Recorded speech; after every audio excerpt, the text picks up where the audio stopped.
Queridísimo Francisco Martín Moreno, hablar de imagen en la historia es siempre subyugante. Exactamente, pero siempre apasionante. Y por lo mismo me da mucho gusto verte. ¿Cómo estás, querido? Bien, Pedro, pues mira, la verdad es que estuvo toda esta semana en la cartelera el supuesto penacho de Moctezuma. Entonces de repente pensé que era un tema obligatorio para abordarlo contigo el día de hoy. A ver. No tiene más remedio. Hablemos del supuesto penacho. Ya cuando me pone el prefijo supuesto. Bueno, es que en realidad el penacho nunca fue de Moctezuma. Sí, hay un momento cuando llega Cortés a las costas de lo que después fue la Villa Rica de la Veracruz, que le regala, pues aquí pongo, me traje un texto que es interesante, le regala cargas de ropa de algodón, que era muy importante. Moctezuma le regala, le manda ofrendas, le manda regalos, le manda obsequios, que era muy común entre los tenochcas, entre los mexicas. Que habría que decir que el Imperio Azteca tenía por leyenda, por tradición, por religión, la idea de que vendría algo de Oriente que les cambiaría todo, ¿no? Y le tenían cierto grado de miedo, ¿no? Cierto grado de miedo, porque sí se hablaba, pero esto se maneja ya después de la conquista. En realidad es un invento de los españoles, esto de que vendría un hombre barbado.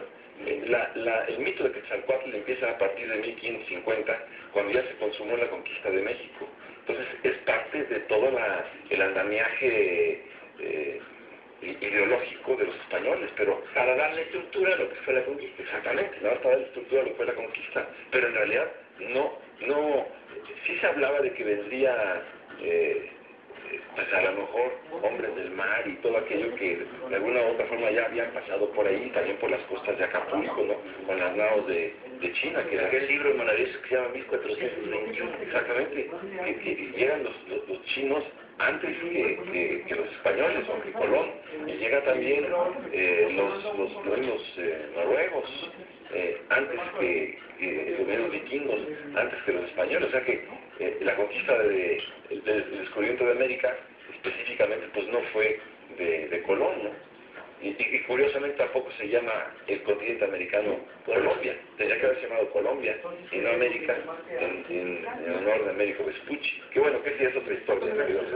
Pero el hecho es que le manda, le envía algodones, le manda obsequios, le manda cargas de ropa de algodón y obras de pluma, máscaras de mosaico que eran muy famosas, ánades, perros, tigres, monos y otros animales de oro. O sea, era muy común obsequiarse cosas entre las tribus, entre las diferentes naciones que existían en aquel momento. No podía ser de otra manera.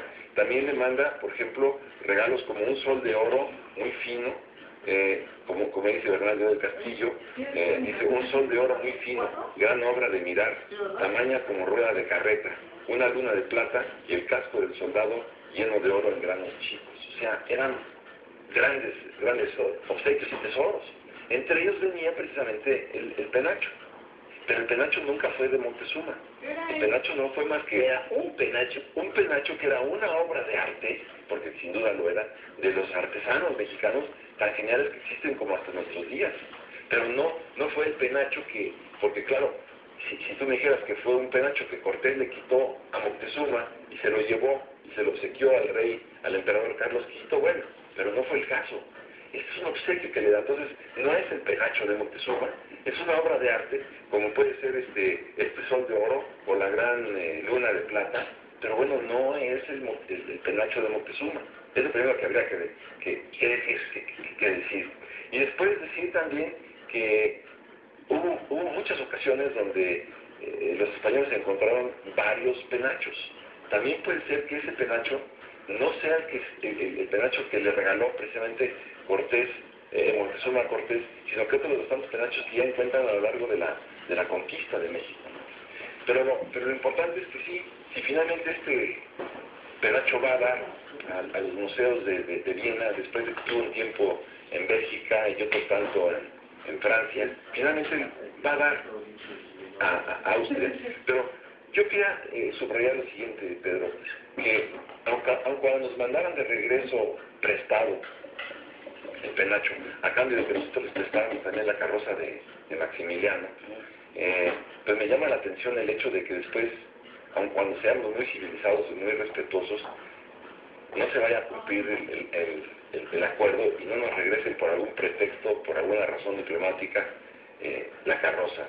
Yo creo que nosotros tenemos varios penachos en el país, varias obras artesanales de estas, y sería peligroso que esto no sucediera. Basta con que tú vayas al Museo del Louvre o al British Museum o al Pérgamo en Berlín para comprobar la cantidad de objetos que tanto alemanes como franceses como ingleses se robaron de todo el mundo. Miren, la historia del hombre es la historia del saqueo. Así es. Y bueno, sí. Hay ver los tesoros griegos que tienen precisamente en el British Museum. Bueno, y los egipcios y los fenicios y los de Asiria, y tienen un patrimonio todo robado. Entonces digo, por eso es que se robaban fachadas completas de edificios y las llevaban por piezas. Y pirámides y monumentos. Bueno, el Museo Pérgamo en Berlín, pues es una muestra más que... Ahí hay una fachada enorme de Grecia. Exactamente. Entonces yo digo, cuidado con todo ello. Pero bueno, de cualquier manera, si se quiere traer para efectos políticos, para rescatar, lo primero que teníamos que hacer es rescatar la conquista de México en los libros de texto gratuito, ¿no? Ya que queremos rescatarlo, rescatemos en serio. No es posible aniquilar la conquista de México porque era muy dramático para los niños, y ahora sí hablar con mucho orgullo del penacho. Pero no solamente regalaban penachos y ruedas de oro y lunas de plata, Pedro, sino también, acuérdate que regalaban mujeres. ¿Sí? A Cortés le regalan, entre otras mujeres, a la Malinche. Sí. Se la regalan en lo que era ella había nacido en las costas de Tabasco, y ahí se la regalan. Y se la regalan junto con 18 mujeres, más, todas ellas princesas. O sea, era muy común regalar. Otro de los regalos que llama la atención, Pedro, y que a mí poderosamente me impactó muchísimo, es cuando Cortés está llegando a Cholula, y ya había tenido varios encuentros militares con los tlaxcaltecas antes de que hubiera una alianza tlaxcalteca-Cortés. Entonces, cuando se viene encima la batalla al día siguiente, los tlaxcaltecas les regalan a los españoles guajolotes, tortillas, frijoles, porque saben que los españoles no tenían nada que comer. Entonces dijeron los tlaxcaltecas, nosotros no podemos ganar en esas condiciones. No podemos ganar sobre la base que los españoles puedan decir el día de mañana, nos ganaron porque estaban muertos de hambre. Les vamos a ganar militarmente, y los vamos a destruir militarmente, y les vamos a dar de comer para que no tengan ese pretexto. Fíjate qué nobleza de ese pueblo.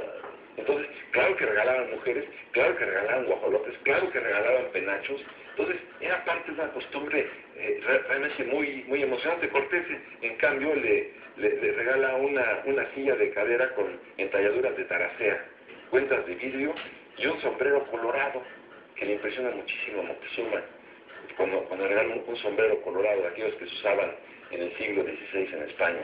De aquello de las cuentas de vidrio nos queda esta frase de me vendió espejitos. Ándale, exactamente. Pero se dice que los mexicanos, que los mexicas aceptábamos las cuentas de vidrio a cambio del oro, como si fuéramos tontos. La realidad, si no hubiéramos tenido ningún aprecio por el oro, no hubiera existido el tesoro de Axayácatl. Si teníamos el tesoro que era de oro y piedras preciosas, es porque aquilatábamos ese tesoro. Eso que lo cambiáramos por vidrio era una falsedad enorme, pero para hacernos sentir tontos. Y lo peor de todo es que en los libros de texto siguen diciendo que nos cambiaban oro por cuentas de vidrio, cuando es falso, como sigue siendo falso aquello que nosotros los mexicas pensábamos que los conquistadores eran, cuando venían montados a caballo, eran de una sola pieza, jinete y caballo eran de una sola pieza, y que entonces creíamos que eran semidioses. ¿Por qué no cuentan, para que veas que esto que decían los españoles es falso, cuando los mexicas bajaban del caballo a los españoles y le rompían la cabeza amarrados? Sí, que si hubieran sido semidioses no lo hacen. Pero era la estrategia, era la visión de la conquista escrita por los españoles.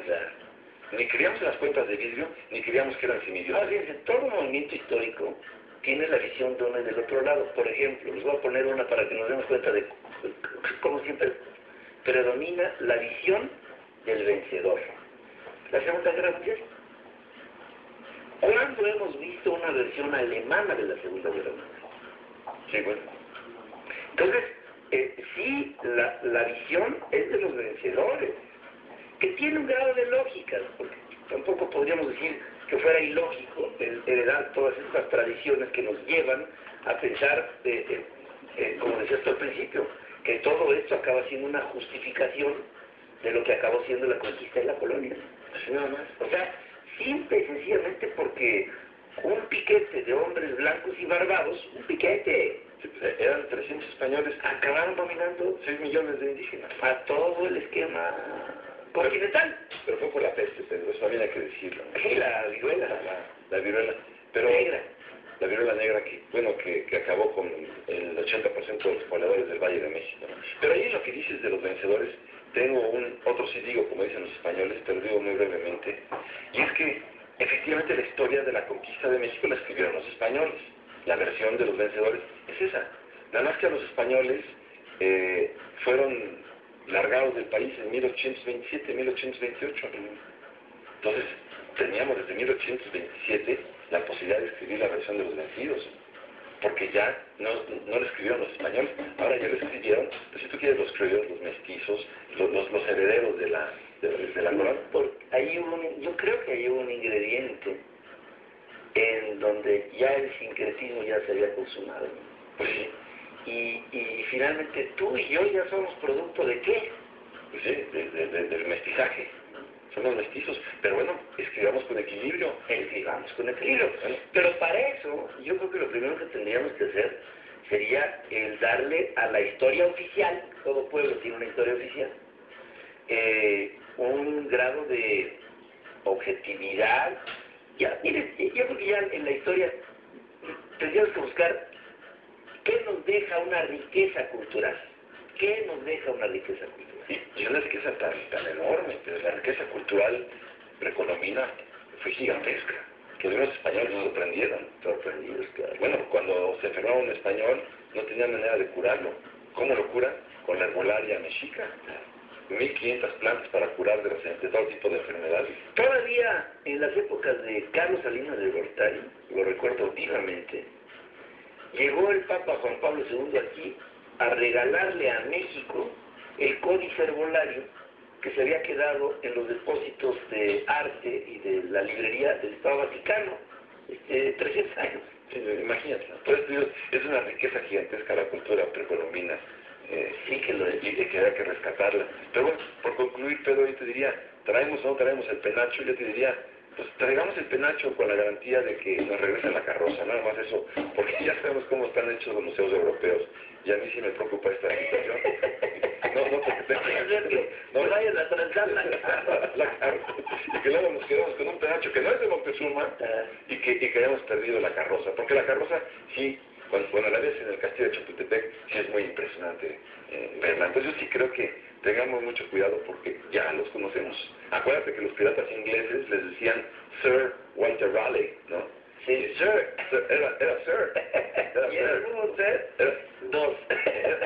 Eran piratas y les decían Sir. Eran unos cerdazos. Y se robaban todo. No. Pero cuando ya un gobierno nombra a un pirata Sir, pues hay que tomarlo con todos piratas, bucaneros, ¿no? En realidad eran hombres de un apetito voraz, de una ambición ilimitada. Y esa, insisto, es la historia de los imperios. Pero sí, también así, Sir Francis Drake, otro, Sir, y era un pirata. Bueno, cuidado, ¿no? Sí, claro. Pues nada más, prestemos la carroza, pero con... Sí, con un hay que, a ver si nos sirvan un recibito, ¿no? Esa es la idea. Otra vez estaba yo recordando en el auditorio, cuando Echeverría le pidió a Bruno Kreisky el penacho de Moctezuma. Y se lo pidió así enfáticamente en Viena, ¿no? Y queremos que nos devuelvan el penacho de Moctezuma. Y Bruno Kreisky escuchó la traducción, le dijo, pase. Y le hizo que pasara a un recinto oficial ahí en el palacio del entonces primer ministro de Austria. Y no le contestó. Pase. No le dijo absolutamente, ni siquiera una respuesta.